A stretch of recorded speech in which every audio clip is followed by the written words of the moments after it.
کہ صرف متقی ہونا، صرف علم والا ہونا، صرف تزکیہ والا ہونا، وہ تو کتنے صحابہ تھے، سارے ہی ہر درجے کے صوفی تھے اور سارے ہی کتنے علم والے تھے، مگر جنہوں نے زمین پر اللہ کا نظام قائم کیا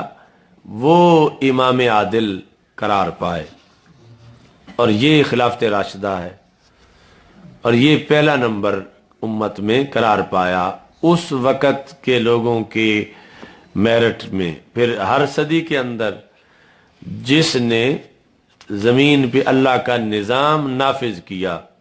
یعنی نافذ کرنے میں کامیاب ہو گیا، تو وہ امام عادل ہے اس زمانے کا، اور اس زمانے کے تہجد گزاروں، صوفیوں، محدثین، مفسرین، ان سب سے بڑا اس کا کام شمار ہوگا اگر وہ یہ کام کر گیا۔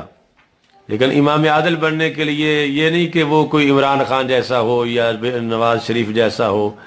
یعنی اس میں یہ ساری خوبیاں ہوں گی کہ سارا پڑھا ہوا بھی ہے اور سارا عبادت گزار بھی ہے، لیکن اس کے ساتھ یہ ہے کہ اس نے زمین پر دین کا نظام نافذ کر دیا ہے۔ تو یہ چونکہ اس کے سہارے پھر کروڑ ہا نیکیاں آگے ہوں گی، یہ اگرچہ رات کو چل کے رعایا کے حالات معلوم کرتا رہے، اس کو مصلی پر کھڑے ہو کے نفل پڑھنے سے یوں گلیوں میں چل پھر کے مظلوموں کی داد رسی کرنے میں کروڑوں مرتبہ بڑا ثواب ملے گا، کہ یہ الامام جنہ، یہ ڈھال ہے پوری ملت اسلامیہ کی، کہ وہ سو رہے ہیں یہ جاگ رہا ہے، اس کے ذریعے سے سارا نظام چل رہا ہے۔ تو یہ ہے امام عادل۔ وہ سامنے سوئے ہوئے تو نہیں ہیں، ارسلان کے ساتھ جو ہے، آفتاب کے ساتھ جو ہے، آفتاب کے ساتھ مہتاب ہی ہوتا ہے، لیکن یہ آگے جو بیٹھے ہیں اچھا، تو یہ جو ہماری تقریریں آپ نے سنی وہ ساری نظام مصطفیٰ صلی اللہ علیہ وسلم والی، اور بہت ان کے اندر مواد دیا ہم نے بڑی تفصیلات کے ساتھ۔ تو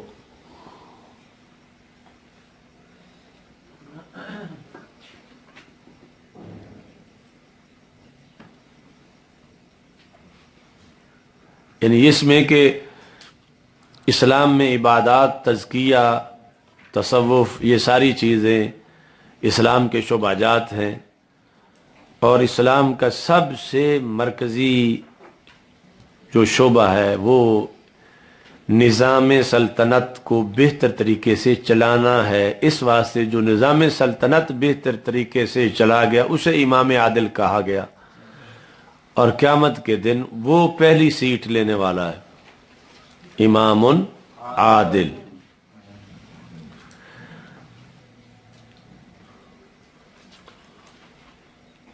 اور ادھر جو ہے وہ کفر کے مقابلے میں پہلا محاذ یہ ہے،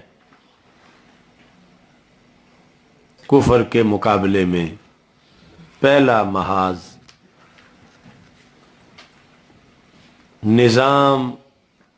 نظام سلطنت کا ہے، اور اس محاذ پہ پھر کھڑا جس نے وہاں کامیابی حاصل کر لی وہ امام عادل ہے۔ وہ جو مستدرک للحاکم کی حدیث شریف ہے کہ رسول اکرم صلی اللہ علیہ وسلم نے ارشاد فرمایا، امت کے مستقبل کے لحاظ سے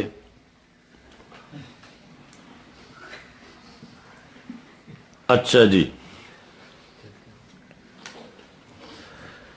کہ اسلام جو ہے یعنی قیامت تک مسلمانوں کی صورتحال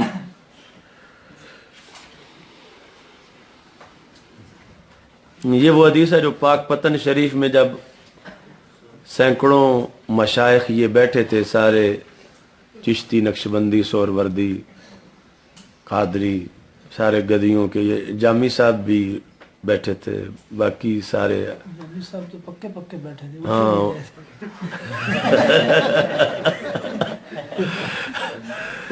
تو وہاں یہ حدیث پیش کی تھی، اور میں نے کہا تھا اگر 25 سال پہلے اس حدیث کا مجھے پتہ ہوتا تو ہم یہ ہر گلی میں پہنچا کر لوگوں کو شاید جگانے میں کامیاب ہو جاتے. اچھا جی،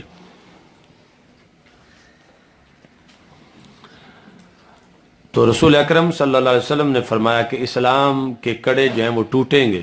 اور ایک ٹوٹے گا تو میری امت دوسرا پکڑے گی، دوسرا ٹوٹے گا تیسرے پکڑیں گے، یعنی ایک جگہ سارے ہاتھ ڈال کے سفر کر رہے ہیں. تو کافر جو ہیں وہ بجائے اس کے ہر ایک کا ہاتھ کاٹیں،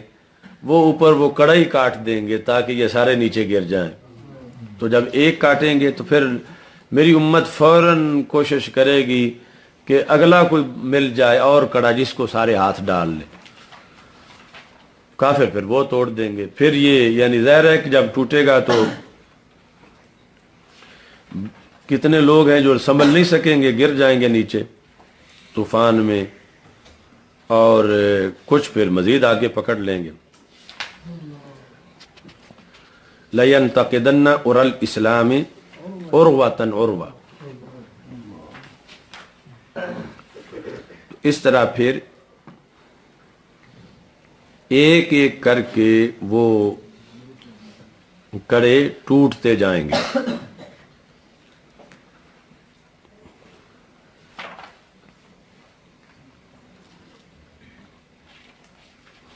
تو رسول اکرم صلی اللہ علیہ وسلم نے فرمایا کہ سب سے پہلے پر اگر امت جو ہے وہ ڈٹ جاتی یا ڈٹ جائے گی تو پھر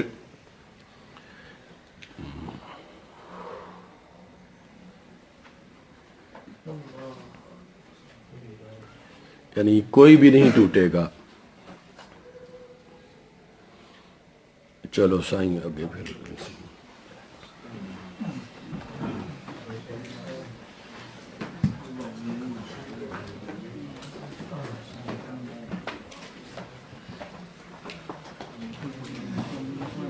صلی اللہ علیہ وسلم.